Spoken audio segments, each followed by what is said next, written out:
that we needed to touch on.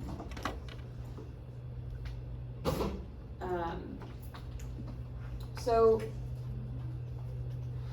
we will jump right in. So we mentioned before that ACEs are adverse childhood experiences, can be related to mental health sometimes. When we're looking for abuse or violence in children, there's a few different types. You might see child maltreatment, so like physical abuse, sexual abuse. Neglect is a big one. Sometimes people are like, oh, they're not getting beat up. Well, yeah, but they're also not being cared for appropriately. You also have medical child abuse, which we'll talk about in a second, and then there is a lot of substance abuse in pediatric population, especially when you start getting towards like preteen teenagers that you might not be aware of.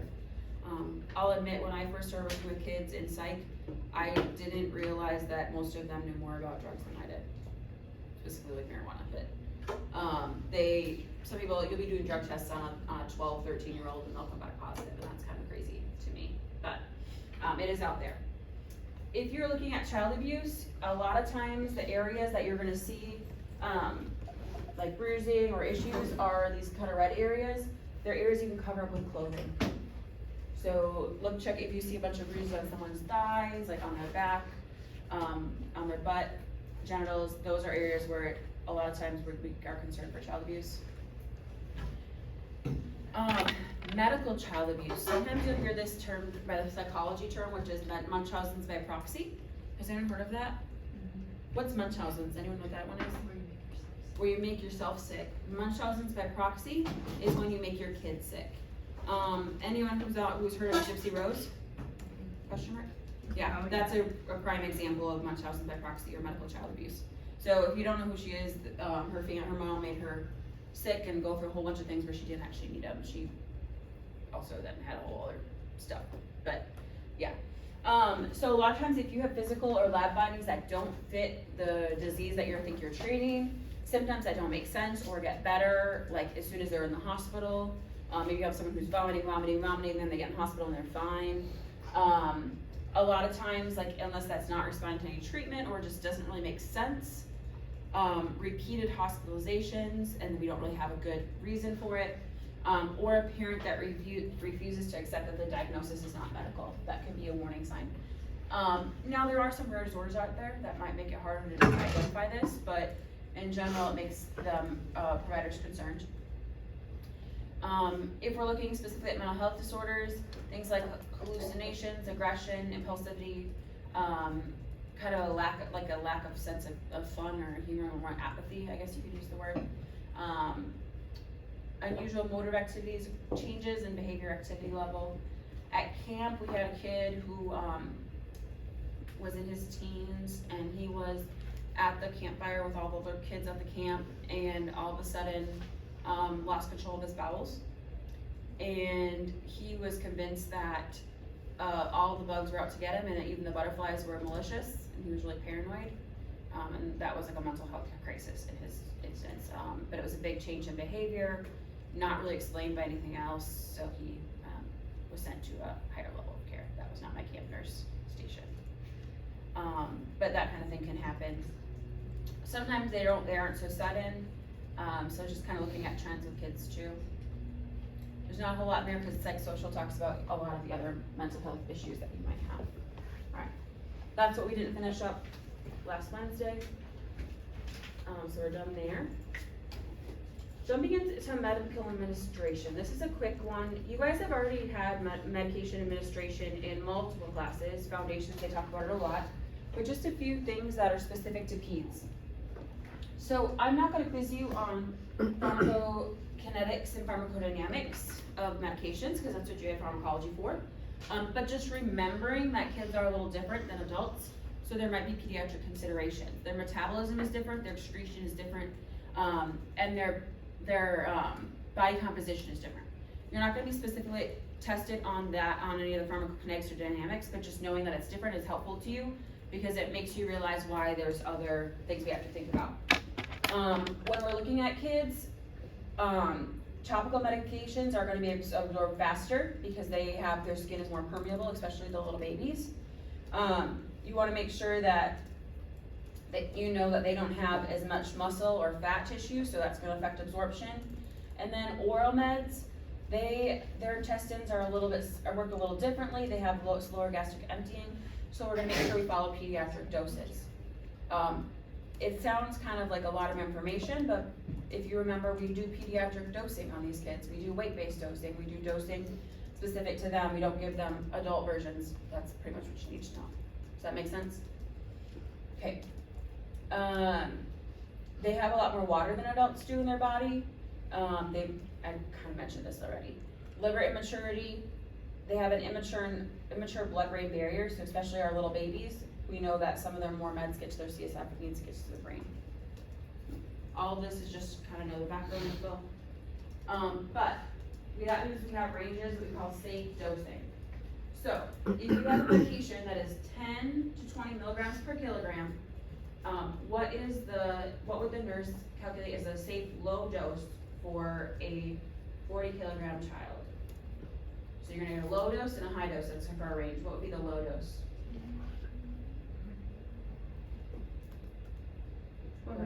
400, okay. So 400 is the low dose, safe low dose, because we're looking at 40 for the 10. You can do your math, the way you do your math, you get 400. If you didn't get that, maybe make sure you do those med modules.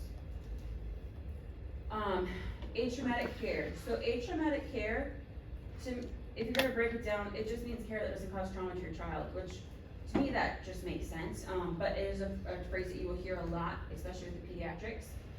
For this, we're gonna make sure we're putting them in a comfortable position. We're gonna encourage them to take part in their care as much as possible, giving them options that are developmentally appropriate, and using topical anesthetics prior to injections. Before you do IVs and things, they'll use creams to kind of numb up the area to make sure that they're not going to be traumatized. They probably will still be traumatized. They probably will still be traumatized, but less than that. So IVs, you want to assess IVs on kids every single hour. I know that sounds like a lot, but if these sites go bad, they can really cause a lot of problems. They can cause a lot of damage to the kids' tissues. This is a little thing that kind of shows some of the vessels that they have. Your site that you're going to choose is going to be based on the child's status, the child's veins. We want the smallest gauge for the shortest length of time to minimize trauma to their veins, and make sure that you're monitoring them frequently. You do not have to calculate fluid maintenance for this exam, but know that there is a big formula for calculating fluids for babies and kiddos. We do 100 mils per kilogram for the first 10 kilograms, then it's 50 for the next 10 and 220 for the next. This is not on your exam, but if you just remember when you get to PEDS clinical, there's a way that you calculate it with a lot of math. We want to make sure you're looking for infiltration and inflammation, and then as soon as you're able to, you're going to want to take that IV out. As far as oral meds, we like liquids before age 5.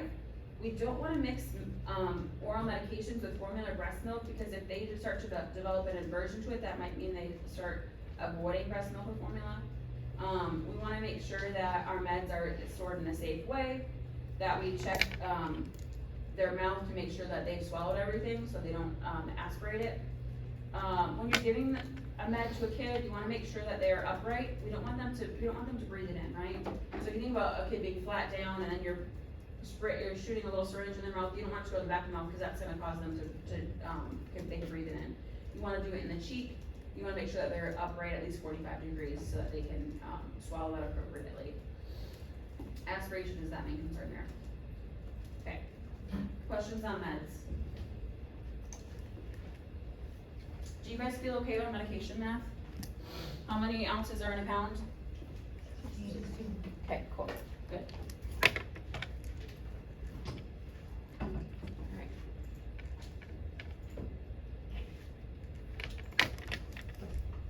This one's a little longer. It goes on pediatric assessment. Have you guys had a whole class on assessment?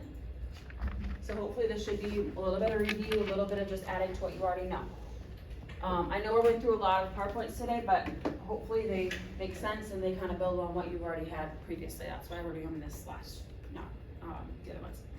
All right, with kiddos, we're gonna do vitals. We're gonna do our growth charts. So we want to make sure that people are growing appropriately. We want to do our physical assessment, We're gonna talk a little bit about pain scores in this, PowerPoint, and also screenings.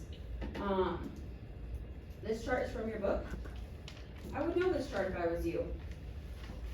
Because you might get a question where it says, which kid would you be worried about? And you get a bunch of sets of vitals. In fact, you will get a question like that. You need to know what the normals are for your ages, for your heart rate and respiratory rate, because they are different than the adult ranges.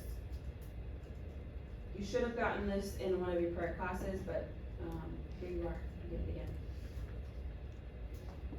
Okay, there are two different sets of growth charts. One of them is the WHO growth chart, and one of them is the CDC growth chart. WHO compares kiddos to all the kids in the whole world. CDC is just the kids in the US.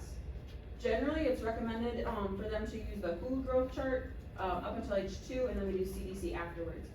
The rationale is that breastfed kids tend to be really low on the CDC growth charts for those first 2 years, and then they kind of match up after 2 years.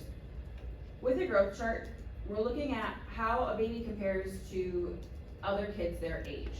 So if you picked 100 kids, someone's gotta be 1, someone's gotta be 100, someone's gonna be 50. There's a kid at every single level. What we really want to know is if they're at, say, 30% for their age group, they're the 30th kid if we're lining up by height, we want them to stay that way. We want them to follow their curve. We want them to be 30% in 6 months. We don't want them to go from 30% back down to 10%, because that means that they're not growing appropriately. This sounds a little confusing, but as long as they're maintaining that level or going up, that's good. If they all of a sudden drop off their curve, so if you look at this growth chart, if they have been following along with their percentile right here, and then all of a sudden they have a number down here, we're concerned because they're not following their curve. They've dropped off their curve. Those kids are at risk for failure to thrive. Failure to thrive simply means they are not growing appropriately, they're not developing appropriately. We maybe don't know why. We can look into it and figure out why, but failure to thrive means that they are not growing appropriately. That is something you will have questions on your test about, is failure to thrive. Same thing here, we wanna make sure we're following this 50% curve. If they start there, we want them to stay, they might go up and down a little bit, we want them to follow that curve. Any questions about what it means to follow the curve? So statistically, I don't care if they're 90%, if they're following their curve, that's great. If they're 10% and they're following their curve, that's great. When someone drops off that curve, that's a problem. We're looking at someone who we think they might be a risk, they have failure to thrive, there's a bunch of different causes. One of them could be that they are not able to suck or swallow correctly. This is more babies. They're not getting enough food. It could be a malabsorption risk. So maybe they have some sort of allergy or some sort of condition that makes it so they're not absorbing their food appropriately. It could be inadequate preparation of food and or formula. So remember when we were reading that formula handout back when we did newborn education, they're like, don't mix it with extra water. Sometimes people will try to do that to make it stretch. Formula is expensive. So if you're really on a budget, you might try to water that down. That could lead to failure to thrive. Vomiting and diarrhea makes sense because they're not absorbing things. Any sort of medical condition with like a chronic illness that affects their metabolism. It could also be some sort of weird relationship thing. So they say, your book calls it disrupted relationship with maternal figure. So maybe there's some attachment or bonding issue or neglect happening that might affect them to also have failure to thrive. All right. There's a few areas where we're going to go into differences for physical assessment. You may have talked about these in your assessment class, or you may not have, but we're just going to point out some differences. When we look at head, ears, eyes, nose, and throat, fontanelles, we talked about those. They're going to have that anterior fontanelle up to 18 months. You want to make sure that it's not sunken. Sunken would mean that they're dehydrated. You want to make sure that it's not bulging, because that would be a risk for some other issues. You guys remember the word strabismus? That can happen up to 6 months, and that's actually considered a normal finding. The corneal light reflex, did you guys test that in health assessment? We shine the light in their eyes and you look to see. They're gonna have, you wanna make sure it's symmetrical. Ear canals. Do you remember when you take in a temperature in the ear, do you remember having to pull the earlobe a certain direction? For kiddos, which way do we pull? Over and back. Okay, yeah. So little babies, you may pull down a little bit, over back, you kinda go up the ear as your ages. Now there's some, you have to look to kinda see where, depending on the age of your child, but if you just go straight in, you might not get a good temperature. Little kids tend to have large tonsils for their age. My husband was telling me about this. He was assessing all our whole family's tonsils because CRNA school, they have to put in airways. He's like, see, look at her throat. Those tonsils take up a big space. So if you think proportionately, they have large tonsils, not just normal. So those of you who want to go to CRNA school, you will learn more about that when you get there. GI assessment. If you are poking at someone's belly, do you think they're gonna laugh if they're a kiddo? You don't wanna tickle them too much with palpation. And then genital urinary, you wanna make sure that you're noting hygiene. With boys, you wanna make sure that both of their testes are descended, and girls, you make sure there's no labial adhesion, so nowhere where the skin is like together where it's not supposed to be. So they always check genital urinary systems on the little kiddos. Also looking for views too. Neurological, our little newborns have really strong deep tendon reflexes, so they're gonna move really abruptly and kind of shakily. And those will go back to normal by about 5, or to like what you're used to seeing, by about 5 months. You wanna make sure that their basic, like their suck reflexes, some of those really basic newborn ones are going away to the more protective reflexes when, for infants. Babinski's reflex, do you guys remember what that one is? Where you trace the bottom of their foot and their toes curl. Little kiddos their toes are gonna curl out until about 12 months, and then once they're older, they'll go back to normal. Babinski reflex is a bad thing in adults, positive Babinski, but in kiddos, that's normal for the first year. If you're nerdy like me, when you have your first child, you can check their Babinski reflex, or find some kiddo that you're gonna check their Babinski reflex on. Something. I don't test you on Tanner staging, but just know it's a way of checking their development through puberty. So for girls, they're looking for breast development and pubic hair distribution. For boys, we're looking for pubic hair, scrotum size, and penis length. It's just a way of knowing how far along puberty they are. Pain management. There are a couple pain management questions on this exam. There's a whole bunch of different factors that might affect how a kiddo is doing with pain. There's a lot of myths out there. This is from your book. Some people will say they originally thought that newborns didn't really feel pain, which means that they didn't really use any sort of anesthetic for circumcisions or for newborn procedures. We found out that that is not true. They also thought that it doesn't really matter if they're having pain because they're little babies, they're gonna forget about it. That is also not true. They have thought about, their pain, their reaction is, like you can go do a pain scale based on how they react to things. They've also found that it's not true. Look at, they're all said and all not true. If a kid is sleeping or playing, that doesn't mean they're not in pain. If they are having, let's see, they may not always be truthful when they're asked about their pain.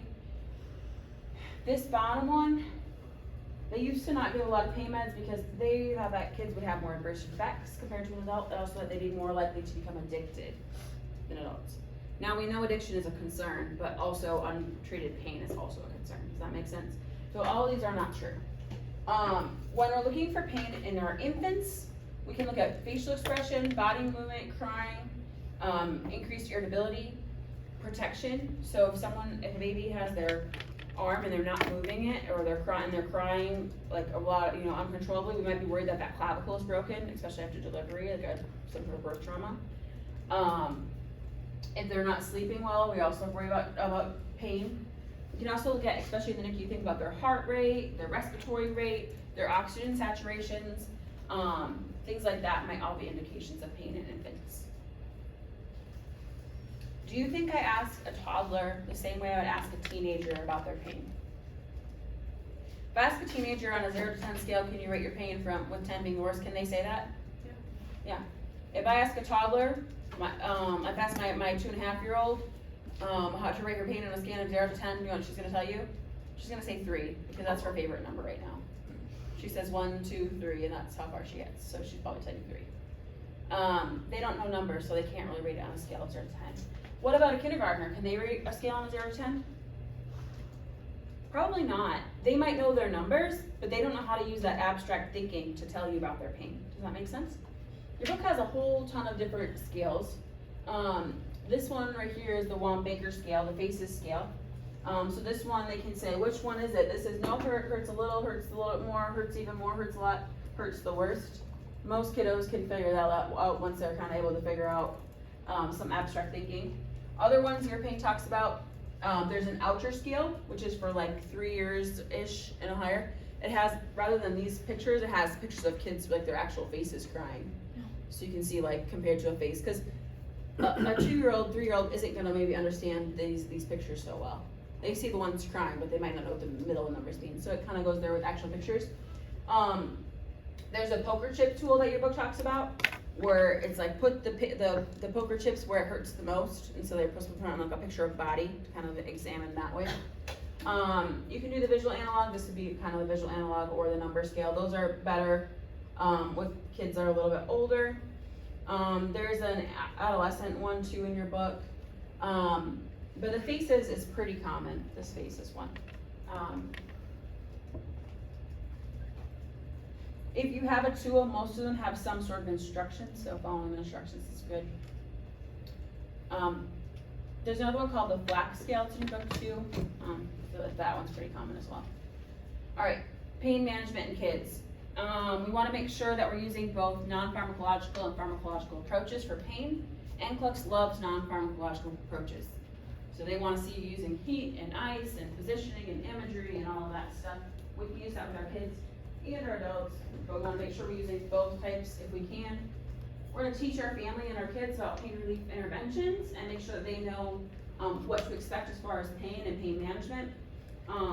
Because a lot of times our parents are the ones advocating for the kiddos. So if they're seeing that they're in pain, they can help us to make sure we're getting a good regimen. As a nurse, you want to use topical anesthetics. There's a cream called Emelant cream. I've also seen a spray that we can use to kind of numb up the skin. We can use non-pharmacological strategies too. Has anyone seen those little like Band-Aid kind of things that they can use for shots where you inject through the Band-Aid? Maybe. Those are, they say that those will hurt a little bit less, it kind of distracts from that main site. Talking to the family and the child about the procedure ahead of time. Using therapeutic hugging, so a lot of times, if the kid is a little older, they can use the parent to help secure the kid, babies too. Small as needle as possible, which that sounds like that should make sense, but we still list it. Opting for venipuncture, so if they need a lot of blood, with newborns we use heel sticks, we poke their heel to get blood, but if it's gonna need a lot, sometimes it's better to just get it off the vein. Kangaroo care for newborns, non-nutritive sucking, which is like a pacifier, and or sugar. There are a lot of different pain management things. We'll talk a little bit about atraumatic care in the next PowerPoint too, so we'll get more into that. What's a screening? Like drugs? Drug screening is a screening. What's another type of screening? To check for like Developmental delays or developmental appropriate, yeah. What's another type of screening? mental health. Mental health, I heard something up front, what was it? Like vision. Vision and hearing screenings, do you guys remember getting those done as a kid? Scoliosis screenings, I think like teenage girls especially, a lot of times they'll check for scoliosis. Sometimes, I know that when I was in high school or in middle school, we went down to the nurse and they all checked everyone for scoliosis. Dental screenings, there's a lot of different types of screenings that we do. And basically these are kind of determined somewhat by your state and your country. But the screenings that they do are things that they have identified as risks to different specific age groups. So for example, if you live in a house that's older than, I believe 1970, maybe it's 80, somewhere in there, and you bring in your baby at around year 1, they'll do a blood test to check for lead. Because they found that if you live in that age of house, there's more likelihood that there's lead paint. If your child is being exposed to lead as a kiddo, it affects their development. So that's something they've identified as a risk factor. They also do hearing and vision screenings with like kindergartners, maybe some other ages too. Depending on the state, what year they are done, it varies a little bit. But what they do is they determine there's some sort of risk and they develop a universal screening. So then they check either the whole population would be universal. Selective is more like that lead screening where if the child has a risk factor or a couple risk factors, then they'll check them based on that. Does that make sense what a screening is? Okay. So we screen all of our babies for metabolic disorders. We do that heel stick to check for those. We can also do hearing and vision screenings. They do the hearing screenings with the newborns, but they also do them with elementary kids. Vision they do when kids are a little bit older. Iron deficiency anemia, there might be certain groups they do for that. Lead, I talked about. We are seeing more and more hypertension and hyperlipidemia in kids. You guys kind of think of that as an older person disorder? But with obesity, the way that it is in our society, they're finding that more kids are having high blood pressure and high cholesterol and at young ages. So if they meet certain criteria, they may be checking for those at an earlier age. For hearing and vision screenings, if the kid is pre-verbal, so they can't talk, they'll look for reactions to loud noises, to voices. Developmental surveillance would be like, can the child are they trying to talk? Are they trying to make noises? Parental concerns might be something we'll look for. In kids older than 4, can they hear on the phone? Do they turn the TV way up because they can't hear it? Are they asking for people to repeat themselves? This could be a symptom of an ear infection. My child had an ear infection. She didn't tell me her ear hurt, and she was like, "This teacher is so mean. She said that I'm not listening." And then like 2 weeks later, I found out she had an ear infection. Well, that's probably she couldn't hear anything. She wasn't listening. She couldn't hear. But if that's happening repeatedly, we might be concerned for ear stuff. Vision screening, we want to make sure we're using appropriate charts. So in like a preschool kid, do you think that they can use that chart with a big E on it and the different letters? No. So they have different charts. Some of them have like shapes or pictures. I took my child to an eye doctor when she was like 3-ish, and she refused to talk to them. But they gave her a little board with the same pictures, and they would point to one up there, and she would point to the same one on her paper to make sure that it matches. It's kind of like a matching game. With vision things, they can do, they'll cover up one eye, both eyes, do things at the appropriate level. Most of you have done heard some sort of vision screening, right, at some point in your life? Okay. Developmentally wise, they want to make sure that we're asking questions about a child's development to make sure that they're meeting those milestones. Having parents do little assessments at home before appointments. If there's concerns, we want to make sure that we send people to early intervention. We want to make sure that they're assessed by physical therapists, occupational therapists, psychologists, whoever that might be, that's going to help to make sure their needs are met. If we can intervene on developmental concerns earlier, kids are proven to do better. So a lot of times states will have funding available to make sure that kids get the appropriate therapies and the appropriate interventions so they can progress appropriately. Speech therapy would be another one. If kids aren't talking, to get them to speech therapy. Psychological assessment, so that mental health is kind of harder. For one thing, not all health insurance covers everything. Healthcare facilities, there's not a lot of them. Transportation might be a problem. Financially, it might be a problem. Families might have a hard time if there's a mental health diagnosis. And schools' responses to child with chronic illness, but also mental illness, varies a lot based on the districts you're in and the resources that they have available. Questions on this one? Let's take a break.